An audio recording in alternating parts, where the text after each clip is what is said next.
જો ઓછા બજેટમાં શોપિંગ કરવું હોય તો લાલ દરવાજા કેવું હોય ચાલો હકીકત જાણીએ આ બ્લોગમાં. કેટલા નામે નાના પેન છે જુઓ. દાદે દાદે શું છે કાકા આનું શું છે? 100 રૂપિયા દોડે એવી જગ્યા છે.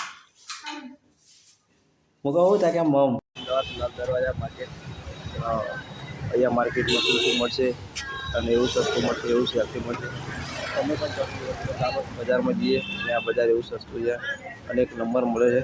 ચાલો બનાવી રહીએ.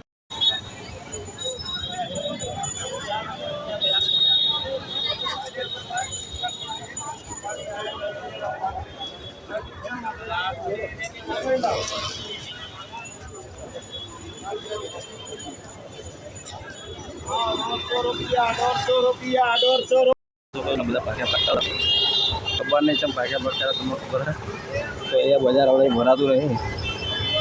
જો ખાલી ખમ છે એક નંબર જો ભાગે ભાગ કરે ને અગિયાર આપણે ગેસ બાજુ બધા અને એક નંબર ખાલી ખમ છે. અહીંયા કંઈક છે તમને ખબર છે ટોલના કરેલા છે ફિલ્મો કોઈક ભદ્રકાલી માતાના મંદિરની એટલે બેહાડેલા છે તે પણ તમને બતાવી દો. એક નંબર ખાલી ખમ છે. તો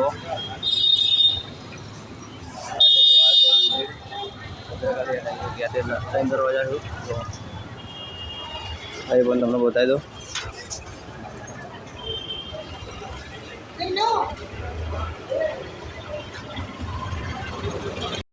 પેન બતાવો આ કેટલા નામે નાના પેન છે જુઓ. દાદે દાદે શું છે કાકા આનું શું છે? 100 રૂપિયા ચાર્જિંગ વાળા વાયર વાળા નહીં ત્યારે જેવું ન કરાતું કારણ કે મ્યુનિસિપાલિટી વાળા કરાવે છે અને અહીંયા પરમિશન રહી બધા બીજા ધંધો કરે છે.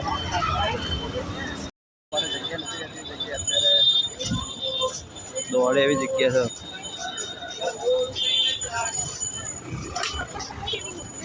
કોઈ પબ્લિક પણ નહીં.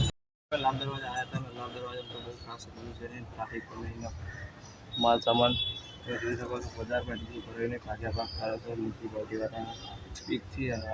અત્યારે ખાલી ખમ લાગે છે જોઈએ અહીંયા પણ ખાલી ખમ છે. અને હવે જવું છે મોટું માર્કેટ જ્યાં એક્સપેન્ડ મશીન મળે છે.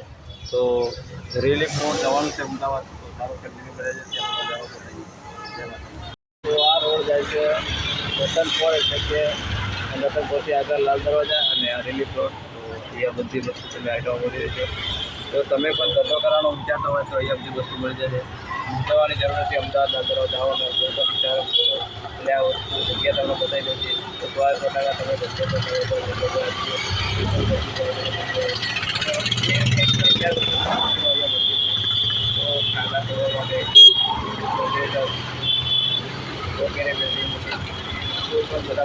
તમે આવા બધા મશીનો મળી જાય છે.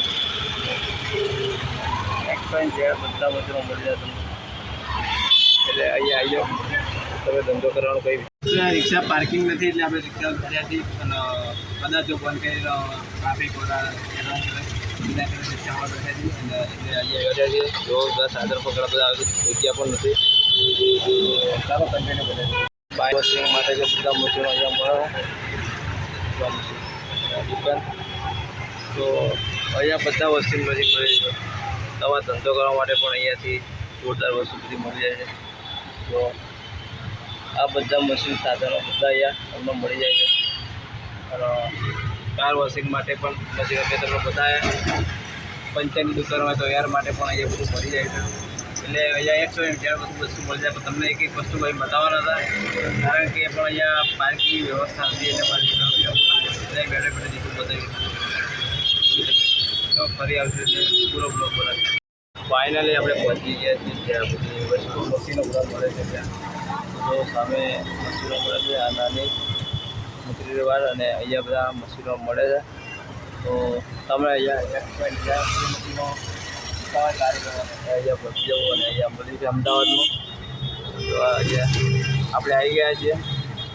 તો તમે કોઈ ધંધો સેટ કર્યો હોય કોઈ ધંધો ચાલુ કર્યો હોય તો તમે માલ સામાન લેવો હોય મશીન કોઈ લેવું હોય ડ્રિંક મશીન મશીન કે વેલ્ડિંગ મશીન, જનરેટર મશીન, તો એવા બધા મશીનો અહીંયા મળી રહ્યા પહોંચી જજો અહીંયા.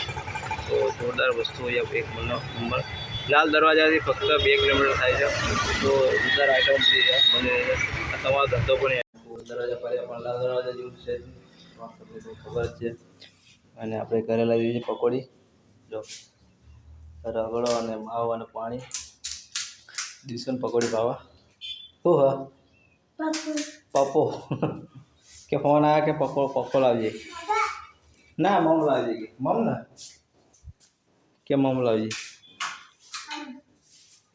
હું કહું ત્યાં કે મમ હું કહું સારું. તો ફાઇનલી આજે પકોડી ત્યાં લાવી દીધી અને દીસું કીધી. તો જોઈ શકો પડી જશે સાંજનું વાતાવરણ લોકો જોરદાર છે. વરસાદ આવી ગયા પછી તો થોડુંક બપોરે એવો ઉકળાટ મારે છે અને અત્યારે થોડુંક ઠંડક લાગવા માંડી છે. અહીંયા સાહેબ ખાટલો ઠારીને બેસી જાઓ બસ એ પવન આવવાનું મોજ આવે વિડીયો જોઈએ. તો જય માતાજી મિત્રો કન્ટિન્યુ. તો મિત્રો આ બ્લોગ વિડીયો પસંદ આવે તો લાઈક શેર સબસ્ક્રાઈબ કરવાનું ભૂલતા નહીં. અમારી ચેનલમાં આવા બ્લોગ વિડીયો આવતા રહે છે. નવો તો લાઈક શેર સબસ્ક્રાઈબ કરી દેજો. ફરી મળીએ નવા બ્લોગ સાથે. જય માતાજી.